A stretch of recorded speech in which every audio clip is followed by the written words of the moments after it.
Hey guys, Wyatt Claypool here. Today I want to talk to you guys about some Alberta politics, and specifically the failure to launch of Alberta NDP leader Naheed Nenshi. I genuinely thought when he became the NDP leader in this province that he was actually going to give Premier Danielle Smith a run for her money in the next election. He was a three-term Calgary mayor. Usually the NDP ends up stalling out and not winning the election because they can't quite win enough Calgary seats. He's probably going to do better than Rachel Notley. And it turns out that that was entirely a wrong assumption. Winning a municipal election is not the same as winning a provincial election. And I think that Nenshi's fussy and frankly cowardly style doesn't play very well in a province like Alberta. Probably doesn't play well anywhere, but especially in a place that's a little bit more straight talking like Alberta. There was this recent example of Nenshi attempting to act like a big man and absolutely falling on his face. So, if you don't know, Alberta Premier and UCP leader Danielle Smith is on this Alberta Next Panel tour. She has a panel of experts, and they've been doing these town halls around the province in big cities and small towns, having people show up, listening to these experts on different issues. And some of these people are more on the right, some of them are more on the left, and they discuss policy issues for Alberta and different solutions that people may have. It basically allows people who have concerns about Alberta's place in Canada and the things that need to improve right now in Confederation to make Alberta a better place, to make us happier to stay, fixing things like equalization. And Nenshi is attempting to do his own town halls right now. And I'm going to mention this up front because it's going to matter a lot. Danielle Smith pretty much lets anyone walk up to a microphone and ask her pointed questions. Sometimes people just get up and attack her, and she will still respond to it by explaining why the person's wrong or just wishing them a good day. Nenshi, at these town halls he's putting on, which is only for leftists, is not allowing them to even ask him questions. But before I get into the specific clip of him basically saying no questions at this event, I want to show you what one of his own MLAs from Edmonton, or he actually may be from North Calgary. Let's just check right here. But I want to show you how he was actually pitching this. He's the Calgary Elbow MLA. So Samir Kayandi says, myself, Nenshi, and my Alberta NDP colleagues are committing to hearing from people across this beautiful province we call home, at the doors, in town halls, and at community events. It's the Better Together Summit. Together we're stronger, Alberta and Canada. And this is him presenting the Alberta NDP's alternative town hall circuit and how they're actually going to listen and all this stuff. I love this video in contrast with the clip we're about to play with Nenshi. We're better together and we're stronger together. We're better as Albertans and as Canadians. That's why we're coming to your communities to listen to what you have to say about why Canada is important to you. It's the Better Together Summer. It's coming soon to a community near you. Who approved this man to shoot a video like this? I don't know why he's walking down the street better together summit. We want to hear from you about why you like Alberta remaining in Canada. Come strut with me and tell me all about your opinions that I don't actually care about. You're having a town hall on why people already agree with you that Alberta should remain in Canada. And by the way, I'm not even a separatist. I'm not pro-independence, but this just comes off as really prissy and sensitive, putting on a town hall merely to try and smear the premier as being a separatist, which she is not. The whole thing is just such a show that is not actually going to connect with anyone that the Alberta NDP didn't already have interested in them. But now we have to move down to the clip that someone got from one of these Nenshi town halls. This is, of course, not something he put out himself because it's frankly embarrassing to be this much of a coward. But I want to show you now this clip of Naheed Nenshi at his own town hall saying that he does not want questions. So look at this. So we're going to talk a lot about the format for tonight. I'm going to start by telling you a little about what to expect. So you know that there is this other set of town halls going on at the moment.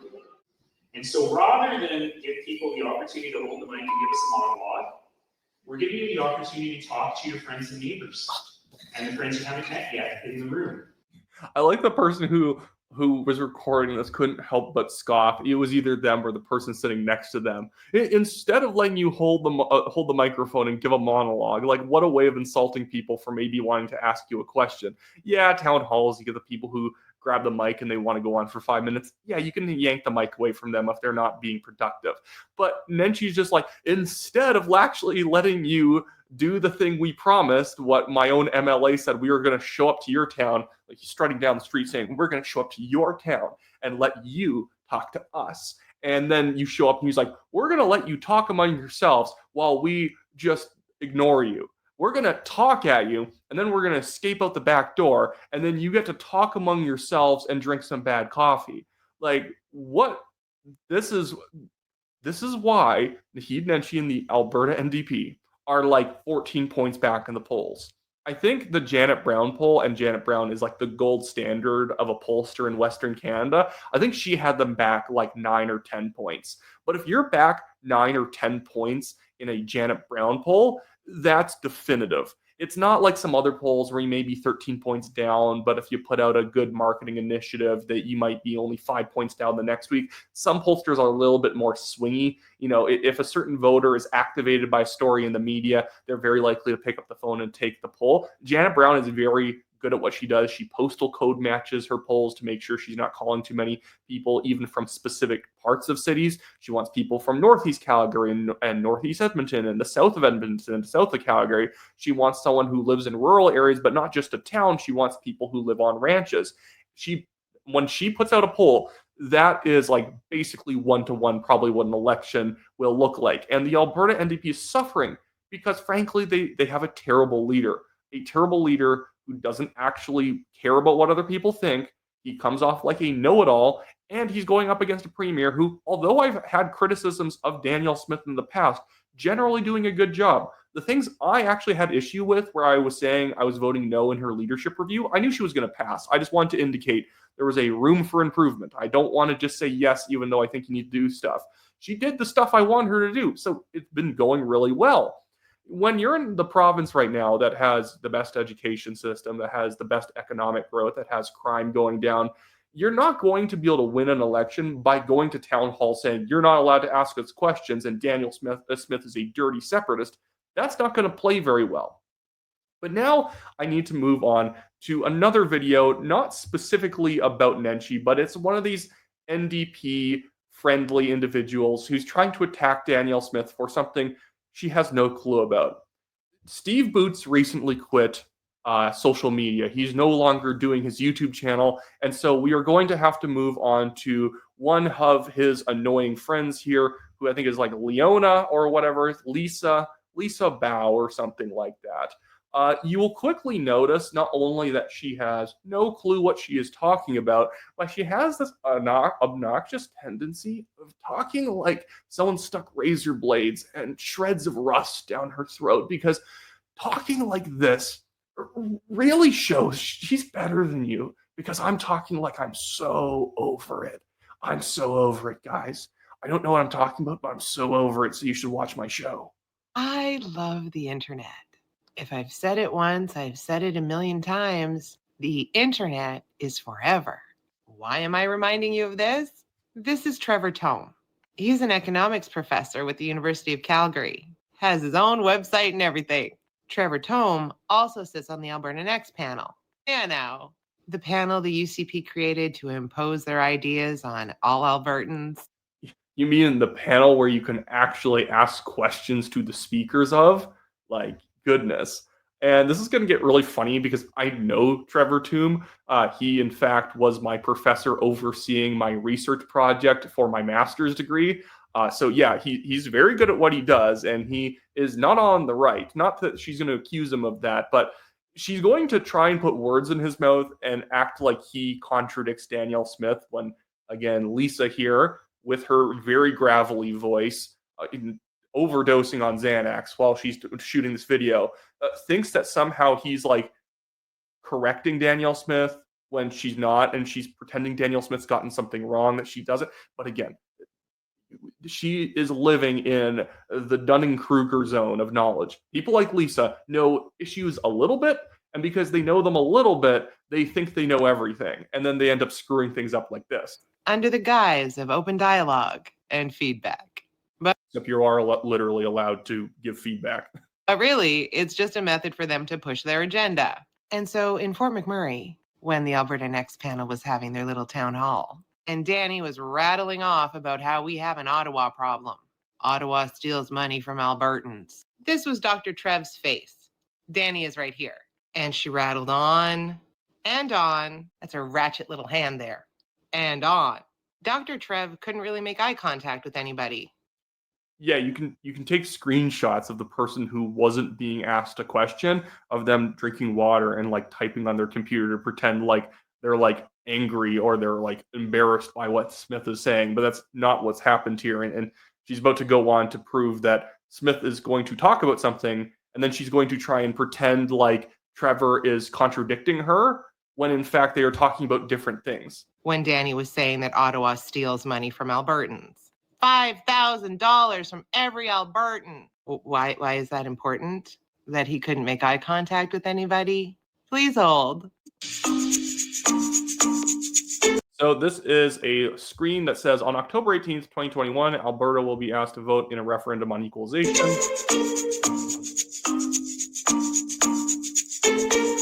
And then the next part says, we asked renowned economist Trevor Tombe this question.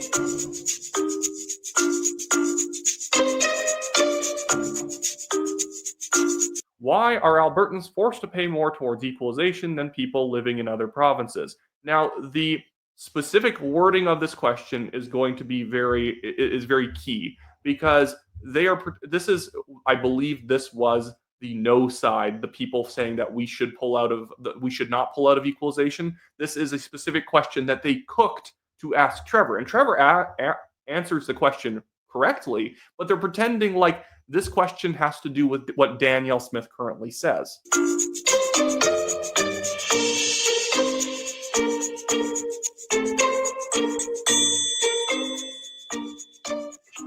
An Albertan who makes a certain level of income and has a certain number of kids is going to pay exactly the same federal taxes as a similarly situated individual in some other province like BC or Saskatchewan. So Albertans don't pay more in federal taxes.